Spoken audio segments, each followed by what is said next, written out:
It's on green now. Oh. Let's hope that it holds. It'll start flashing. We've got to get another one of these batteries.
Good evening, ladies and gentlemen. It is Jacob Young here with Daytime After Dark. Thank you for tuning in. I'm going to wait for a few people to jump on board, right? Because I know people are jumping in at the moment. It's good to see everybody. I'm glad that you're here with me again. We got a fun show for you. And due to the booking recent film I'm shooting, I decided to take the show on the road. Literally. So tonight we're airing live from Hollywood, and thank you so much for joining me. For my viewers that are new to the show, we'll be talking about what's new in pop culture, movies, TV, and Broadway. You are all my co-hosts, so please share your comments and weigh in on the topics tonight. So in the news, Ben Affleck is out of rehab and is fighting the good fight. Like a lot of us out there, he has his demons, and it just goes to show you that alcoholism and drug addiction can affect anyone at any time. You are not immune to addiction. I'm not immune to it. And I just want to say that we are with you, Ben. Stay strong. And if for some reason you're struggling from addiction, talk to your friends, talk to your families. You can always reach out to many of the drug and alcohol addiction helplines out there. In fact, here's a number right now, 888-997-6780, 888-997-6780, or go to recovery.org. There's tons of information on their site. That website, again, is recovery.org. Now, more in the news, and I love this story because I've watched it over and over again. Banksy, the stealth and known but unknown artist, had one of his paintings sold at the Sotheby's auction. Now, there's been a lot of conflicting prices about how much it actually sold for. In the newspaper, they said it was 1.1, it was 1.4. I just don't think they figured out how to do the pound conversion. But either way, the painting self-destructed by it putting itself through a paper shredder embedded in the painting. Now, I've seen the video, and I'm not sure if you've seen the video, but you can see it on Banksy's Instagram. And I don't know if the auction house actually knew about it. Reports say that they didn't, but the reaction was not as big as I suspected it would be. Maybe that's just me. I don't know. But reports are saying now that the painting could be worth more. Worth more. Because it's destroyed. Because it's like one of his Banksy artistry things that he does. And now, my question is, do you think that was the artist Banksy's plan all along? Or do you think that he was actually trying to intentionally devalue his work and it backfired? Please leave your comments, and I'll be sure to get back to some of those right now. And for all of those you might not know who Banksy is, nobody knows who Banksy is. He's a British street artist whose paintings are owned by stars like Madonna, Brad Pitt, and he's kept his identity a total secret. And anyone who's in London claims to have a cousin or a friend who knows Banksy, but all those roads lead to nowhere. Yeah, a few years ago, Joan Collins, who I'm lucky enough to know, she was duped into thinking that out of all the people in the world, I should say, rather, that Banksy would actually reveal himself to her. And he chose Joan. She hosted a dinner party that was for him, and it wasn't him, and it was an actor imposter, and Joan never got to meet Banksy. But the dinner party was filmed and it became a documentary, and you can download that documentary because it's such a timely subject right now with Banksy. It's called Banksy's Coming to Dinner. And if you want to see something funny, make sure you check that out. Banksy's Coming to Dinner. Now, do we have any questions or comments right now? Hi to Cindy, Stacy, Debbie, Tavia, Chandler, and Champagne? Mm-hmm. Yeah, champagne sounds delicious. Wish I had some right now. Make sure you bring in your comments, and I'll be sure to get back to them. As we're talking here. Also, in movie news, A Star Is Born came out this week. The highly anticipated third remake of the original, now starring Bradley Cooper and Lady Gaga. Have you seen it yet? This was Bradley Cooper's directorial debut. The original starred Judy Garland, James Mason. The second remake, if you remember, was Chris Christopherson and Barbra Streisand. I have not seen this version that's currently out of A Star Is Born, but I hear the reviews are really good. And my next question is, why do you think that film has been remade so many times, and why is it so successful? Maybe that's that type of story. Please let me know your thoughts and chime in. Oh, and my lovely wife is watching the show from Utah because I am in Hollywood right now. I love you, Kristen. Thank you so much for your support. Make sure you give the kiddos a big hug and a kiss from me. I love you. And I'm just going to get all emotional right now. No, thank you so much. I love you, honey. But let me know your thoughts on why you think A Star Is Born and why that recipe as a film has worked so many times. I think it's really interesting, and I always think it's really interesting why people do a remake anyway, because I think that the fact is that it was so good to begin with, they feel like they're going to be able to better it, or maybe they need to remind the audiences of another generation. But I'd love to know your thoughts on it. I'm actually really excited to see that film. Now, since I'm on the road this week, I decided to bring you a guest who is also on the road. We spoke last week about all the biopics that are coming out soon, like the Freddie Mercury Queen movie. And on Broadway, there's the Donna Summer, Cher is coming. And it was just announced that Tina Turner's musical from London's West End will open in New York in the fall in 2019.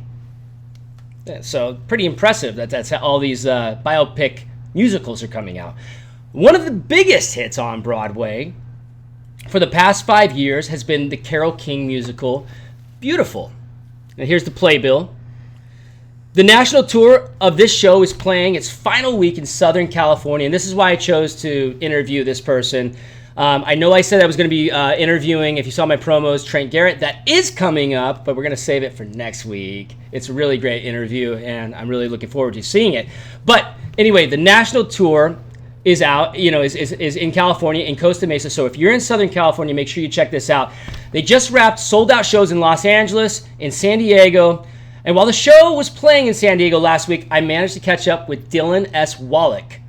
He plays Carole King's husband. And for the fans in Canada, where Beautiful will be touring later this month, you might recognize him as Danny Zuko from Grease. He played opposite Pretty Little Liars' Janelle Parrish. Without further ado, I'm going to introduce you to Dylan in this interview. Now, you're going to have to bear with me because I'm not at home and I don't have my normal setup. So you're going to see a little bit of my my mouse moving around getting this set up. But please enjoy it. And here we go. This is Dylan S. Wallach, ladies and gentlemen.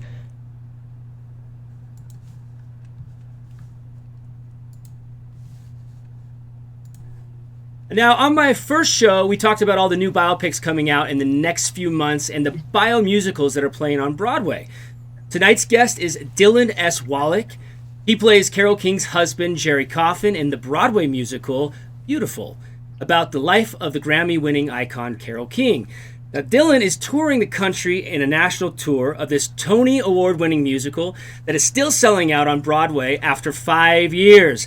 Now, the North American tour has been played almost in 90 different cities so far and has been seen by 2.5 million people. Welcome to the show, Dylan. Thank you, man. Thanks for having me. Oh, it's my pleasure. Thank you. So, Dylan, you recently joined the show in September, and you play Carole King's husband, Jerry Coffin. He's not exactly a household name, but tell our viewers some of the hit songs that we all would know the words to without knowing that a genius named Jerry Coffin wrote all those lyrics. Sure. Yeah, so a lot of people don't know him because he didn't write these melodies, and then Carole went on to have this amazing solo career. But they met in high school, fell in love, got married when she was 16, he was 19, and they wrote Take Good Care of My Baby, Will You Still Love Me Tomorrow, The Locomotion, Natural Woman, which Aretha Franklin made famous. A lot of people didn't know that they wrote that together. So there's so many songs in the show that as soon as it starts, everybody in the audience goes, oh, they wrote that too, stuff like that. It's like, it's a pretty cool thing to be a part of and to get to play somebody as brilliant as Jerry Coffin. Yeah, I could only imagine. So, for the people who are out there that are going to be seeing this that aren't actors, would you mind explaining how you prepared for this role? Sure. I've actually been auditioning for this show for 5 years. So I'd say I've had some good prep time. But yeah, he's a really complicated guy, and it follows their lives for about 10 years. So you see him starting at 19. He's falling in love with Carole. They're just, they're starting to take off as writers, songwriters. And by the end, he's suffering from manic depression. He was diagnosed with that at the time. Now it's referred to as bipolar. But, so it's a challenge, but I love to show, you can kind of see as the show goes on, you can see the cracks in his mental state, and I sort of like to give the audience a sense of that as it goes on, and not just like immediately you just see him break down. I like to kind of observe those moments where you see it happening to him. And so I did a lot of research on, mental illness, and I have been practicing writing my own lyrics and trying to, imagine what that must have been like. And I hope it's coming across. Well, it sounds like it is. And, so you've auditioned for the show. I'm going to go ahead and pop a question of my own out there right now. The one I didn't pre-write, I should say. As you can see, we're very loose form on this talk show. Great. So 5 years you've been auditioning for it. I mean, I'm sure you were auditioning for other shows, but why this show? Yeah. Well, I was in college when I first heard about it. And my manager forwarded me an email from the casting director saying, we're working on this musical about Carole King. It's a workshop right now, but he'd be really good for it. So it was something I really wanted to do for a long time, but for whatever reason, either my height or, a lot of different variables, it just never worked out. But I'm so happy that it worked out when it did. I love this cast so much, and I've always wanted to see parts of the country, and we go to Canada a lot too. It's just such an amazing way to travel, see the world, and get to finally tell this story and portray this character. Yeah. Yeah. Nice. I was doing other stuff. I mean, I wasn't just waiting on Beautiful for 5 years, but it did come around a lot. So I'm happy that it finally worked out. Yeah, I'm sure you kind of answered this one sort of, but as an actor, do you feel an extra responsibility when playing a real life person rather than a fictional character? Yeah, absolutely. And unfortunately, there's not a lot of footage of Jerry. You know, there's so much footage of Carol, and he passed away a few years ago. But there are a lot of images of them when they were young together, writing, stuff like that. And I have this great album of all of these photos of them together when they were young. And I look at those all the time. But yeah, I do feel a big responsibility. I wish there was more footage of him so I could try to, have his voice down more, but there really isn't anything like that, especially because, it was the 1950s and 60s and stuff. There's just not as many YouTube clips of Jerry Goffin back then. There wasn't YouTube back then? I don't think so. I think the 70s is when YouTube really took off. It was really in swing by then. Yeah. Well, yeah, that's great. Now, would you mind sharing with the audience what mental illness he was suffering from? Yeah, I mean, he was diagnosed with manic depression at the time, but they refer to that now as bipolar. Yeah. And, they just didn't have the sort of like facilities back then, or, the same kind of, they weren't able to help him in the same way that they could now. So, he went through a lot of, this isn't in the show, but something I read about, he had a lot of electroshock therapy to try to help him. And he was experimenting with a lot of drugs, LSD, and apparently that kind of messed with his brain as well. It's really sad what ended up happening to him. I mean, he was such a amazing young man and really struggled later in life. No, that is incredibly sad. And of course, bipolarism, and it's great that that we are as aware of it as we are now. I mean, I'm on LSD right now because I'm trying to just deal with day-to-day life activities. No. Yeah, absolutely, man. I try to be on LSD as much as I can just to get by. Yeah, exactly. Especially in expand the mind. La Jolla is incredibly beautiful on LSD. Yeah. Oh yeah, I can imagine. So I think you might have mentioned something about Carol, but did Carol King herself weigh in on who would be taking over the role for her husband on a national tour? I know that she wasn't in the room, but she watches a lot of the audition tapes. So I would think she has some say for sure. Probably had her 2 cents in there for sure. What's that? She probably gave her 2 cents, I'd imagine. Yeah, which I appreciate. Thank you, Carol. Yeah. She's amazing. So what was the audience reaction like every night, and why do you think this show resonates? Well, first of all, let me rephrase that.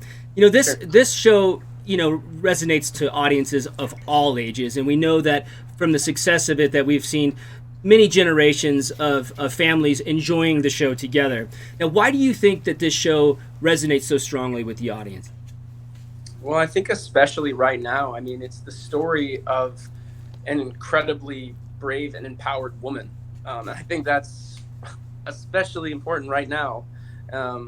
So that's why I feel like it's so powerful. But I think also it connects so many generations of people, because this music spans 30, 40 years. So, people who grew up in the 50s and 60s, they can connect with it on that level. These were their favorite songs growing up. And then I think Carole King is just an amazing role model to young people as well, young women. And I think there's so many ways to connect to it. Yeah, I agree with that. Yeah. And music, it's universal, and it's universal, especially I found with not even just music, but television shows, especially in daytime, because I did a lot of soap operas for so many years that, the grandmother watches the show, the mother watches the show, then it gets passed on to the daughter. So it becomes a generational thing. And of course, Carole King is iconic, but I could see, mothers going, hey, have you heard this song? and it just gets passed on, you know, and that's why Absolutely. I would guarantee that's why the show has been such a success. Well, not just because she's so awesome, but you're in it. That's why. That's right, Dylan. That's why, yeah. No, one of my friends actually, I think this is one of the best compliments the show could get. One of my friends saw it who didn't know her music, didn't know anything about the show, and right after the show said, he said, I just downloaded all of her music. I said, that's great. That's such a cool thing to walk away, you know. I felt that way when I saw, like, the movie Ray with Jamie Foxx or Walk the Line with Joaquin Phoenix. You see those biopics, and then you wanna know all of their music, you know. I think this show does that as well. You feel so close to the music when you know a little bit more about it and on the backside of it. I felt that same way with Ray, and I felt that same way with Walk the Line, and it's so true, man. You walk away, and that's the biggest compliment is if somebody to tell you, hey, man, I went ahead and downloaded all their music. Yeah. So how long did you sign on for the tour for? It's a year.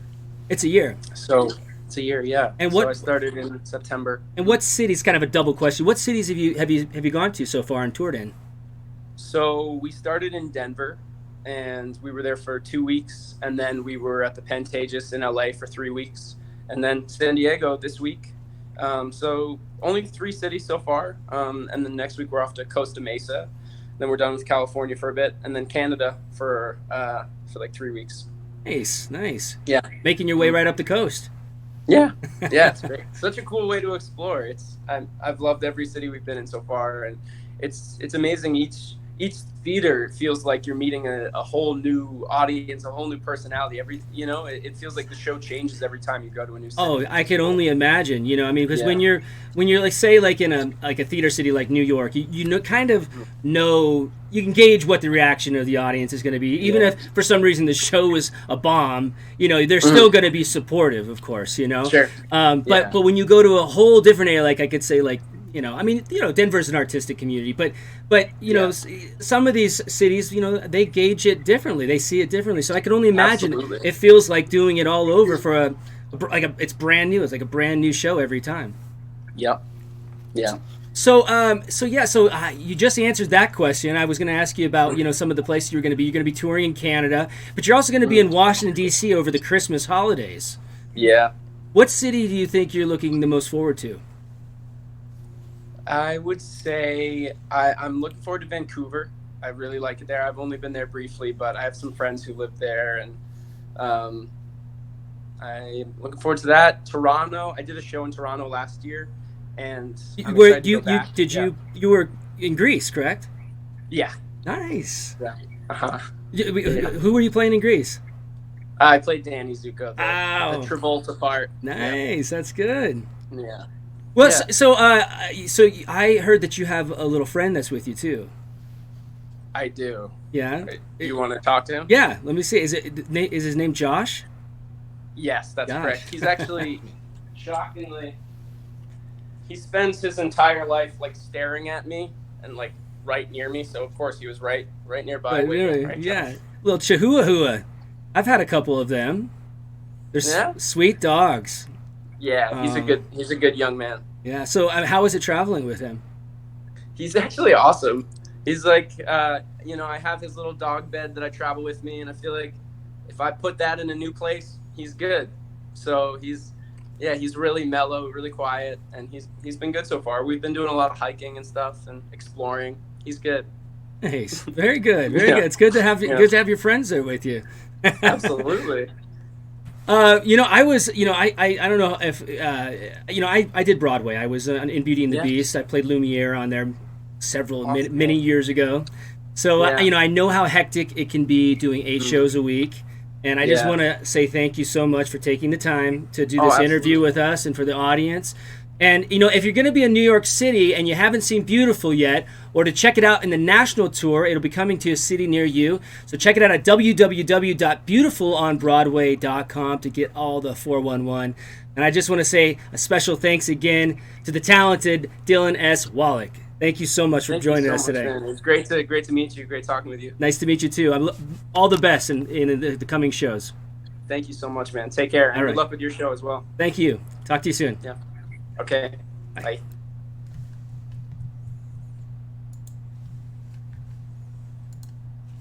Ladies and gentlemen, that was Dylan S. Wallach for the show Beautiful. which is coming to a city near you. And if you're in Canada, make sure you come check it out in Vancouver, Washington, D.C. He was such a pleasure to interview. It's always nice to see ambitious young artists that are really working their way up the chain, because it's a vicious business to get into. But once you start establishing yourself, it's a wonderful opportunity to be able to express yourself. But make sure you go out and check out Beautiful. And if you love Carole King, you're going to love this musical. I just want to say a couple thank yous because there's been a few comments that have been coming in. Garen, thank you so much for pointing out that Carole King's Tapestry album is on the wall in a scene from A Star is Born. Thank you so much for pointing that out. And if you see A Star is Born, look for that the Tapestry album. Michael Mortimer, how you doing, buddy? If you love Carole King, you're going to love Beautiful. So you heard it right here. Michael Mortimer said the same thing. And Shemaine. It's Shemaine, not champagne. They both sound delicious. I mean, I wish I had a glass of Shemaine right now. So, no, that shows you where my mind's at. That's why this is Daytime After Dark, because you don't know what's going to happen. I might have a drink. I might not. And hi to my favorite Broadway buddy, Jim Borsman, Broadway Jimmy, who is tuned in tonight. And thank you, buddy. I love you. It's good to see you. I wish I could see you right now, but you're seeing me. I also want to say a special thanks to the people who dress me. Stetson, Roper, Ten Hall. Love you guys. You know, they keep me in threads. Make sure you wear the West. I mean, it's not just about country clothing. It's just about cool styles. They have all sorts of cool T-shirts, great women's clothing. They're under the umbrella of Roper World, which is Stetson, Ten Hall, and Roper. So check them out. They're on a whole new journey. And, of course, I cannot forget Boso, Born Southern. Great brand, up and coming. Love their hats, love their clothing. It's a way of life. It's not where you're from. So let's get back to some news.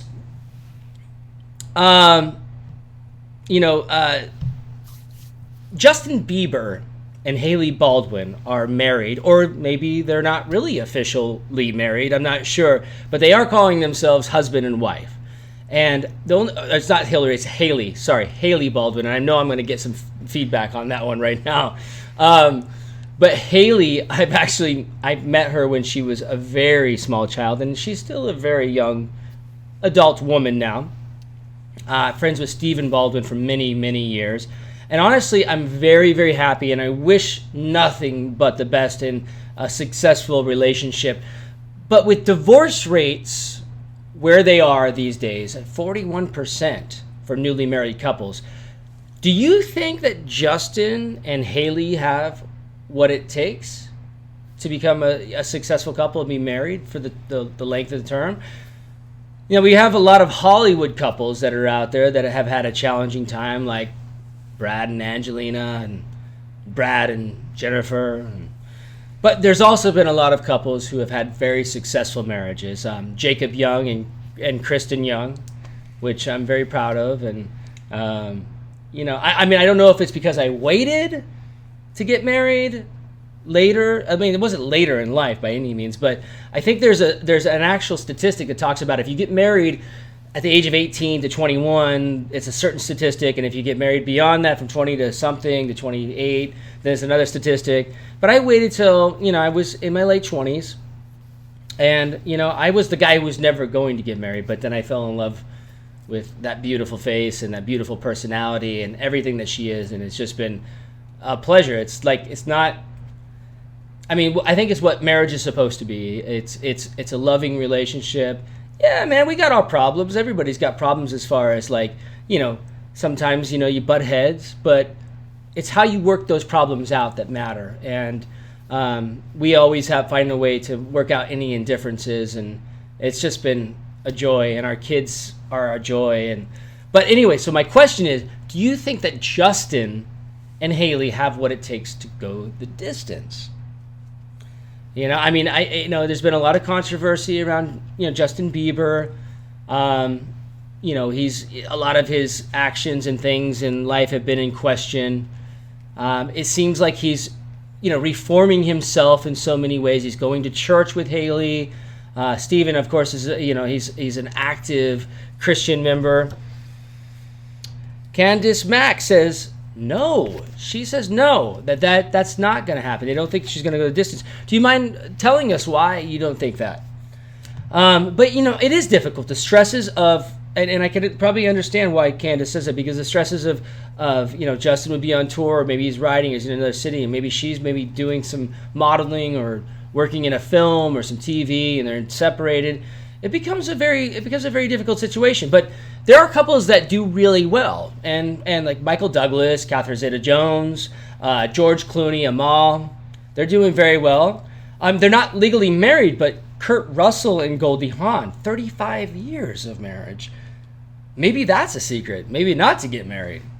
But my wife would punch me right now in the shoulder if I said that to her, and if she was sitting here with me. But perhaps whatever works, and I really hope that works. But if you have any comments or questions about that, or anything you want to add to the story, please feel free, and I'll make sure we read it out loud. So I'm not sure if you recognize this guy behind me. This is Sir Roger Moore. He had a small bit role in a movie called Bond, James Bond. And recently I just found out that Tom Hiddleston, the actor, is the choice at the moment for Bond. Would you agree with that? Is that the Bond you want to see? What Bond do you want to see? Because I'm a huge James Bond fan. I've enjoyed the entire series. Who's your favorite, and who would you like to see the next James Bond be? I'd love to know that. I'd love to hear your comments on that. And what is your favorite James Bond movie? That's another great one. But I want to switch gears to TV. Oh wait, there's a question coming in. Danny Estrada just joined in the talk. Danny Estrada. Danny Estrada is my manager, ladies and gentlemen, and that is what a good manager does. Danny Estrada, thank you so much for joining my YouTube channel tonight. But I wanted to switch gears to TV, and if you still have some comments on the James Bond, I'd love to hear that. I'd love to hear about your comments with Justin Bieber and Haley. But Conor McGregor, this last week, the outspoken Irishman, was beaten in a highly anticipated UFC 229 by Khabib. Bib. I don't know how you exactly pronounce it, but this weekend in a fourth round tap out, the outspoken Irishman made headlines while at the last UFC fight in New York by throwing chairs and I don't know if they were chairs or I don't know what he threw, but he broke the bus window, smacked his opponent Khabib in the face, and he was bleeding. Which kind of gave way to this fight. I don't know if it was already pre-set up because I don't follow it that much. But with that said, a lot of people have called out Dana White almost as if perhaps this was staged, like it was a staged incident. Because if you know Conor McGregor and you've seen his antics, and you watch him on Instagram or you see him on any other social media platforms, he's a very outspoken. He's a showman. He's a showboat, and I couldn't help myself but think, was that a stage thing that set up this entire fight? And Dana White, who is the CEO, the head of the UFC, he has denied it 100%, saying that this was not a set up thing. This was actually something that was happened naturally. But the actor in me says, perhaps. So what had happened was after if you saw the fight, you saw that of course McGregor had to tap out. He was being choked out, but apparently one of McGregor's team members was yelling insults to his opponent, and ended up becoming after he tapped out, he ended up jumping over his opponent ended up jumping over the octagon and started trying to punch one of Conor McGregor's teammates, and then one of his teams came over and started punching Conor McGregor. I don't know about you, but it feels like UFC is becoming a soap opera. There's so much drama. And I mean, I enjoy it because I was a wrestler. I'm not sure how many people know that, but I wrestled. So I'm a grappler. I was in freestyle, Greco-Roman, and collegiate wrestling. So I do enjoy sportsmanship, but that to me felt a bit like poor sportsmanship. And it was not something that, I want my children to watch. I mean, I get it. Fighting is fighting, and it's probably not a great thing for kids to watch anyway. But I definitely don't want them to see a sport where you have people that are poor sportsmen. And I really felt like this fight was not a great example of these guys' caliber of fighters and what they bring to the table and how they responded to each other. But give me your comments on the Conor McGregor fight, what you think about that. And, speaking of Conors, the Conors reboot, the reboot of Roseanne, which I haven't even watched the recent reboot, which was, the Roseanne reboot. But obviously that was canceled due to, well, how can we say this, really?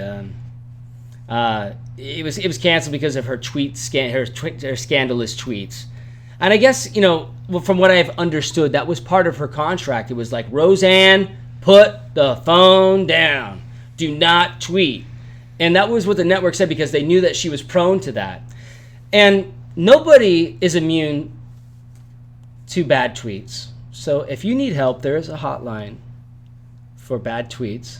Feel free to call 1-800-DON'T-TWEET. And somebody will be there to help you not tweet. But my question is do you think that the Conors will still succeed without Roseanne? I know the network is putting a lot into it. They really want this show to work. I love the original. I remember watching it with my family. It reminded me of my family. So do you think that the Conors is going to be a success without Roseanne? Given the fact that the whole show was based after her character to begin with. I love John Goodman. I love all the actors that are on there. But let me know your thoughts on that. I'd love to hear it. Kenneth Clark loves Pierce Brosnan, Daniel Craig, and Goldfinger. Thank you for chiming in, my friend. I thought you were going to say Andy Griffith. It looked like Andy Griffith. I was like, he wasn't Bond. And hi, and thanks for the comments from YNR B&B After Show Debates. We love you. Thank you so much for tuning in. You guys have been great with me, and they're awesome. You should check them out, After Show Debates. So I kind of want to just say a big thank you again for tuning in tonight. It's awesome to be here. It's awesome to be with you guys. And I hope you understand that this is really a free form. And I know that I'm bringing you some news and stuff that you might have already read, but I really want this to be able, you to be able to feel like you can talk to me because, the one thing that is a very disconnected thing is you watch people on TV, but you really don't get to know them personally. Unless you've come to like one of the fan events or something that I've been a part of or some sort of appearance, you don't really know how I am or who I am as a person. So I love this, and I love being able to connect with everybody personally. And I really want everybody to reach out and continue to ask questions and be a part of this, because this show is just as much mine as it is yours. So it's very important that you guys do that, and it means a lot to me. So we'll pick up on some of the comments we didn't get tonight on the next week's show.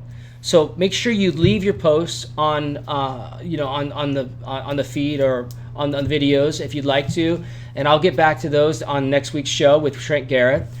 And also, if I read one of your comments tonight on the show, make sure you tell your friends so they can hear about it, and they can watch Daytime After Dark episodes at any time on www.youtube.com/JacobYoungTV. And next week's guest will be Andy Maxstar, Trent Garrett. Trent and I will we met when he joined all my children as Asher Pike, and he dated my sister. Oof. On the show, that is. On the show. And it will be a fun interview, and we'll get back next week, so don't miss it.